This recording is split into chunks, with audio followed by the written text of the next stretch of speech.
सातत्याने कमिटेड आहे to give best police services to the citizens of Navi Mumbai.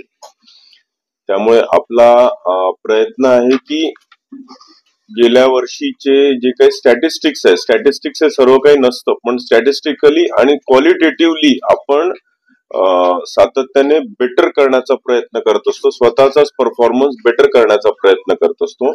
ते निश्चितच आनंद आणि समाधानकारक आहे की गेल्या काही वर्षांच्या तुलनेमध्ये आपलं 2024 ची जे परफॉर्मन्स आहे ते चांगलं राहिलेलं आहे आणि 2025 मध्ये सुद्धा आपला मानस राहिलाय की आपण हे अजून याच्यापेक्षा उत्तम सर्व्हिसेस नागरिकांना द्याव्यात.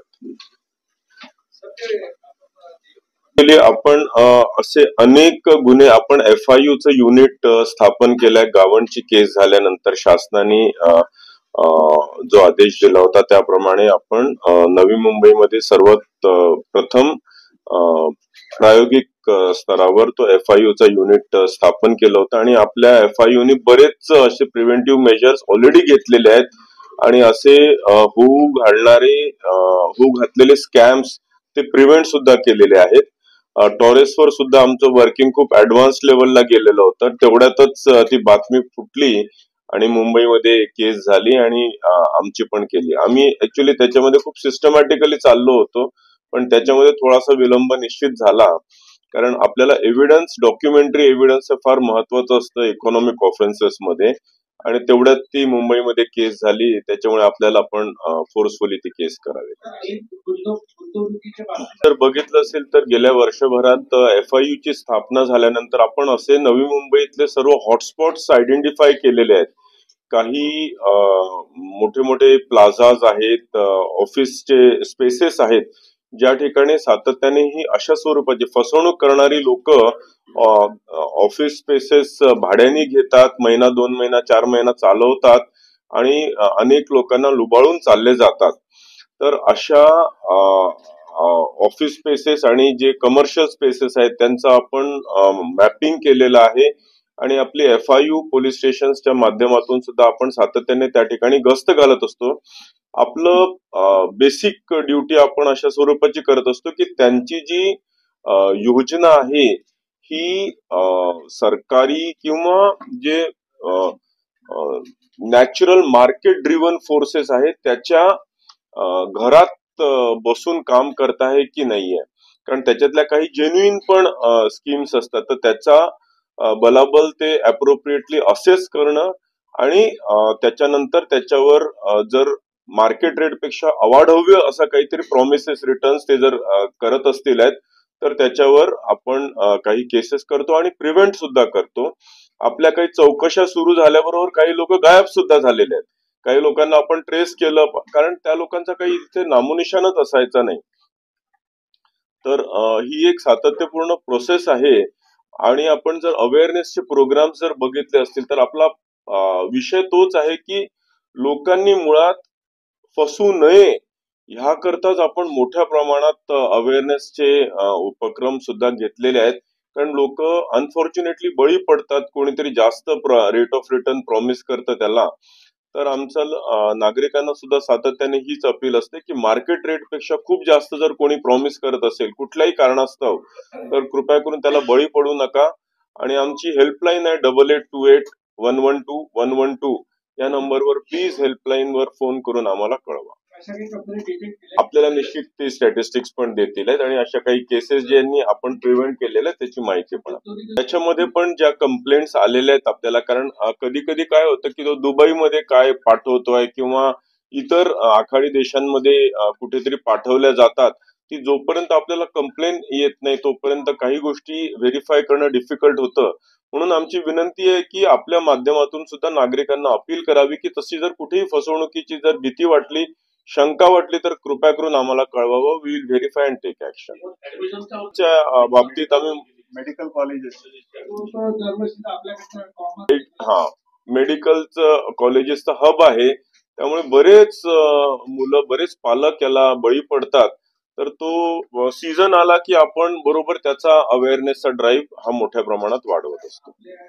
मी तेच सांगितलं, सायबर क्राईम हा फक्त नवी मुंबई पुरता मर्यादित विषय नसून हा पूर्ण देशभरातला विषय आहे आणि आपण प्रांजळपणे या ठिकाणी हे मांडण्याचा प्रयत्न केलाय. आपल्या पत्रकार बंधू भगिनींना सुद्धा आपण ह्या माध्यमातूनच ह्या गोष्टी सांगण्याचा प्रयत्न करतोय आणि आपल्या मार्फतीने नागरिकांना सुद्धा आम्ही अवेअर करण्याचा प्रयत्न करतोय की ह्याचं प्रमाण खूप वाढलेलं आहे. त्यामुळे हे बळी न पडता त्याच्या संदर्भातले अवेअरनेस व्हिडिओज आम्ही मल्टिपल सोशल मीडियाचे चॅनेल्स जे आहेत या मार्फतीने जास्तीत जास्त नागरिकांपर्यंत पोहोचण्याचा प्रयत्न करतोय.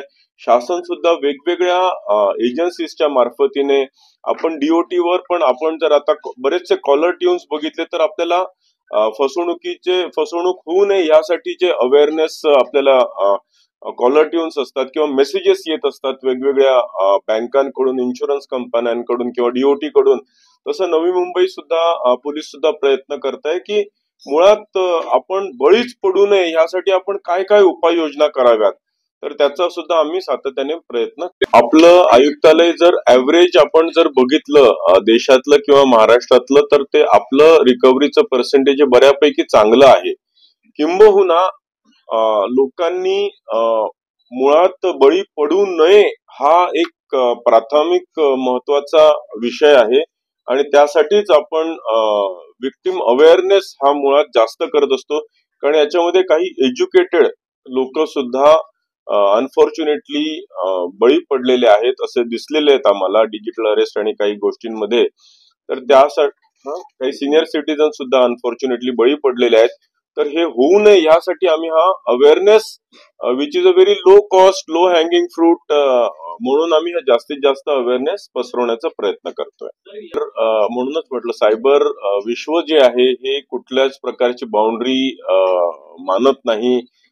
अनेक गावांमध्ये सायबर क्रिमिनल विलेजेस हब्स असे झालेले आहेत, काही देशामध्ये आहेत, काही देशाबाहेर सुद्धा आहेत. तर त्याला जी एफर्ट्स जी लागतात, जे रिसोर्सेस आणि ह्या गोष्टी ज्या लागतात त्याला वेळेचा खूप मोठी मर्यादा येते आणि I would not say technology is a handicap, पण टेक्नॉलॉजिकली सुद्धा पोहोचण्याचे क्लिष्टता खूप जास्त असते. म्हणून सर्वात इझी आहे की आपण नागरिकांना प्रेस मीडिया सोशल मीडियाच्या माध्यमातून अलर्ट करावं, अवेअर करावं, जेणेकरून त्यांनी मुळात अशा स्वरूपाच्या प्रलोभनांना बळी पडू नये. आपण जर बघितलं तर गेल्या 2 वर्षभरात जवळजवळ 6 मेजर रेड झालेले आहेत. आपण बघितलं की आपण जे नॉर्मल आता जे बघतो आहे सर्वसामान्य एरियामध्ये जर आपण फिरलात तर आफ्रिकन नॅशनल्स जी आहेत, जी इथे दुसऱ्या विजावर दुसऱ्या पर्पज साठी आलेले, बिझनेसवर किंवा एज्युकेशनसाठी किंवा मेडिकलसाठी किंवा टुरिस्टसाठी जे आलेले आहेत, ते अनफॉर्च्युनेटली त्याच्यातले बरेच लोक हे नार्कोटिक्स ट्रेड मध्ये इंडल्ज करत आहेत आणि ह्या लोकांचा सुळसुळाट नवी मुंबईमध्ये पण होता.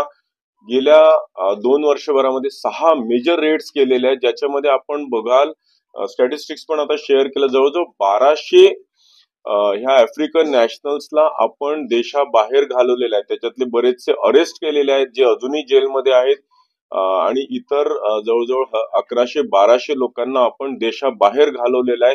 त्यांचे बायोमेट्रिक्स घेतलेले आहेत जेणेकरून ते परत देशामध्ये आपल्या येऊ नये ह्यासाठी. ह्या 1200 लोकांव्यतिरिक्त इतर जे आफ्रिकन नॅशनल्स आपल्या परिसरामध्ये राहत होते ते सर्व या ठिकाणावरून स्थलांतरित झालेले आहेत.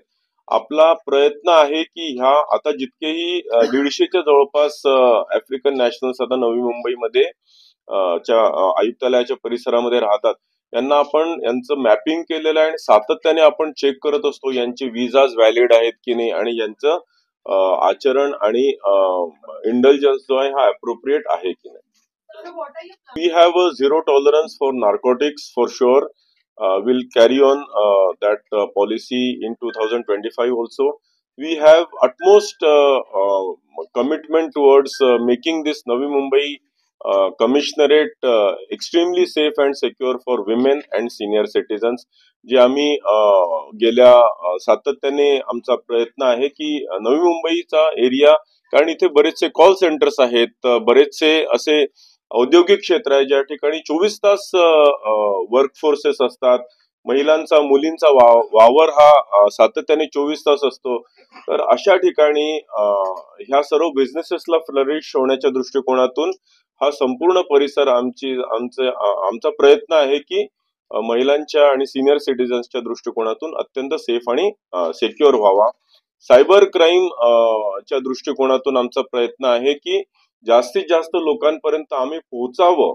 आमच्याकडे खूप मोठा डेटाबेस आता आम्ही कलेक्ट केलेला आहे आणि आम्ही सातत्याने त्यांच्यापर्यंत वेगवेगळ्या सोशल मीडियाच्या चॅनेल्सच्या माध्यमातून पोहोचण्याचा प्रयत्न करत असतो to prevent them from falling prey to all the cyber crime.